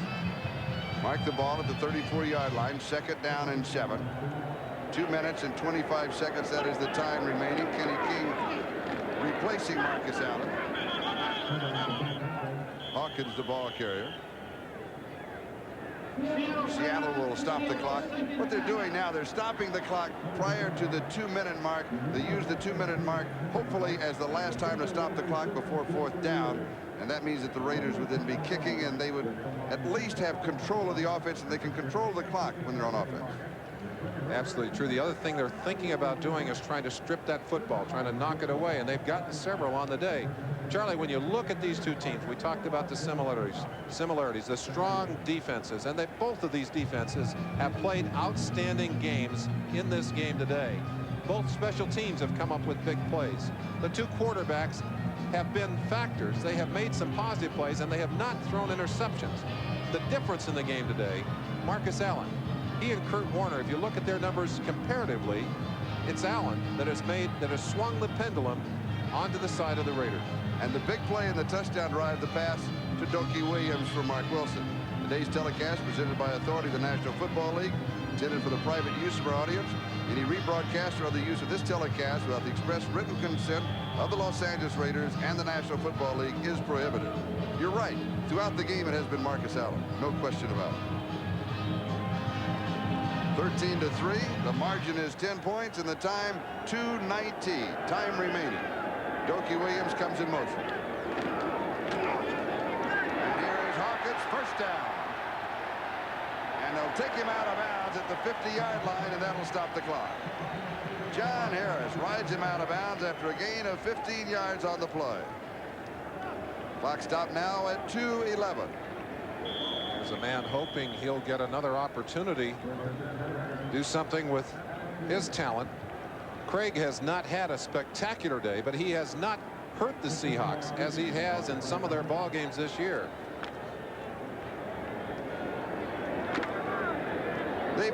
Interesting, you know, they've gone 2 wins, 2 losses, 2 wins, 2 losses. They're right on track. Right on track again. Today. Yeah. And Frank Hawkins staying in bounds, flag down on the play. Charlie, as erratic as Craig has been in his quarterbacking for Seattle, Mark Wilson has really taken a lot of heat here in Los Angeles. But one thing he's done over the last 3 weeks in particular, and I think improved on it today, is play well in the second half. 87 offense holding, be a 10-yard penalty enforcement from the spot of the foul. Look at the numbers for Mark Wilson in the second half of the last 3 games. Yes. You know, we talked about that earlier, the inconsistency, but then consistency within a game. Whereas Craig has had good games and bad games. Craig's had a pretty good ball game here. Wilson, though, had the big play of the second half. He certainly did, to set up that run by Marcus. But the other thing you got to like about Mark Wilson is, in spite of his problems, he threw a lot of interceptions last week and made some bad choices. Look at their record. Look at the record. 2-12 since 1982 in the final 4 games of the season. That is the record for the Raiders. 2-minute mark. We'll be back in a moment. Davis, is that Mike Davis in the white shirt talking to Mike Davis, right in the middle of that. Mike Haynes and the man in the, well, you see his head coming down in there occasionally. There he is with his head turned. That's the usual strong safety. There's his face. Mike Davis, who's had such a successful career here. Up until the latter part of this season, it was unusual to see anything but that standard starting alignment for that Raider defense. And they have been so rugged in playing week in and week out. But they lost McElroy with a hamstring problem. Davis has gone out with an injury problem, and they say he is ready to come back. Probably will be activated next week, or at least in time for the playoffs. 2 minutes to go, first down, and 20 yards to go at the 40. Frank Hawkins gets the call. The Seahawks have 1 timeout remaining, and they'll take it right here. The ball at the 42-yard line, so it'll be second down and 18. And we'll take a timeout. We'll be back in just a moment. Frank Hawkins, the ball carrier, as we come back to the live action from the 43 to the 49-yard line. Gain of 6. It'll be third down and 11. The 2 running backs, you see the difference in their performance today. Part of that in opportunity, but certainly the major amount of that in performance. And Allen, as we said, has really been the difference, in particular in the second half of this game. And Kurt Warner has really been stopped in the last 4 ball games. Total rushing offense in the last 4 combined 175 yards. Not an impressive stat, Charlie. No, and maybe a reflection of the offensive line. Frank Hawkins, the ball carrier, and he will move to the Seattle 48-yard line, and it'll be fourth down, and Ray Guy will come in to kick. But you cannot forget the comeback of Kurt Warner last year with that terrible knee injury that he had in the first game in the Kingdome. against Cleveland in the rehabilitation. Just to be back and playing is quite an accomplishment. The other thing he said to me, and I know he's right about this, he said, I worked so hard to come back. He said, I didn't take any time off. From the time of the operation until now, there hasn't been any break. And he said, I think my body just finally got tired, he said, I'm starting to get a little bit of a second wind. But that is a tough haul. Maybe after a season's rest, an off-season's rest, he can come back and play as he did in his rookie season. And Ray Guy takes a timeout. I thought they were just going to let the 30-second clock run down. The executive producer of NBC Sports is Michael Weissman. The coordinating producer of football is Ted Nathanson. Today's game being produced by Larry Cirillo and directed by Ted Nathanson. NFL 85 produced by John J. Filippelli. Sorry there, Flip. NFL 85 directed by Bucky Guntz. And these are the people that make the rest of it all possible. By the way, for the viewers in Denver, there's still a chance for a wild card. But here's what has to happen. Denver now has to beat Seattle next week, and the loser Monday night between Miami and New England has to lose the following week, then they'd be the wild card. Not an impossible scenario. Not at all. Not at all. But it's not what the Denver Bronco fans wanted to see happen. They wanted to see the Raiders lose today, and then they wanted to beat Seattle next weekend. Ray Guy going for the corner. Scansey takes it at the 8-yard line. He's back to the 15. And returns to about the 19-yard line. 39 yards on the kick, an 11-yard return. And Seattle, trailing by 10, will have one final fling. Charlie, one thing, and it's probably worth talking about here. One of the differences between these two organizations, as we look at Marcus's stats in the last 8 games, wow, 4.9 average, expectations. Talking to Al Davis, you're aware that his team is always being told and being reminded that winning is expected here. The desperation pass hanging out. Mike Haynes said it well. He came here from New England. He said, we won a big game just after I got here. I went into the locker room and he said, everybody was just sitting there and I thought we should celebrate. And everybody said, hey, we celebrate when we get to the Super Bowl. And here are the games remaining. New England and Miami playing on Monday night. Seattle, that's Denver at Seattle, I believe, on Friday night. Cleveland at the Jets, Cincinnati at New England, Buffalo at Miami, and the Raiders at the Rams. That's a week from Monday night. Christmas season is upon us, and it's time for the letters to Santa Claus, and I have one I've just got to work in. It's from Chris. It said, for Christmas, please send me a handgun, a machine gun, a shotgun, a bazooka, revolver, a tank, a missile, and a flamethrower. I'm planning a surprise attack on my brother Charlie. Is that your brother right again, Charlie? I think there'll be no surprise attacks here. No surprise attack. I think the Seattle defense would have liked to have had a few of those weapons to hopefully have shut down Marcus Allen a little better than they did today. Now let's look at the playoff picture. The Raiders record will be 11-4, Miami 10-4, New England 10-4. You saw Seattle disappear. They disappeared. The Jets in Denver. Of course, all of that to be clarified now as those teams match up next week. And in addition, the winner in the Central Division.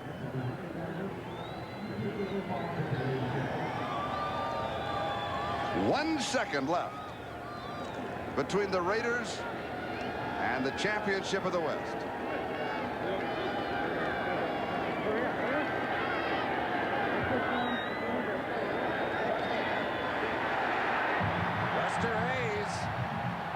He's run out the clock. And runs out of bounds. And the crowd of 80,000 here in the Coliseum joining the celebration, led now by Lester Hayes. The final, the Los Angeles Raiders 13, the Seattle Seahawks 3. And stay tuned to NFL 85 right after these messages. York coming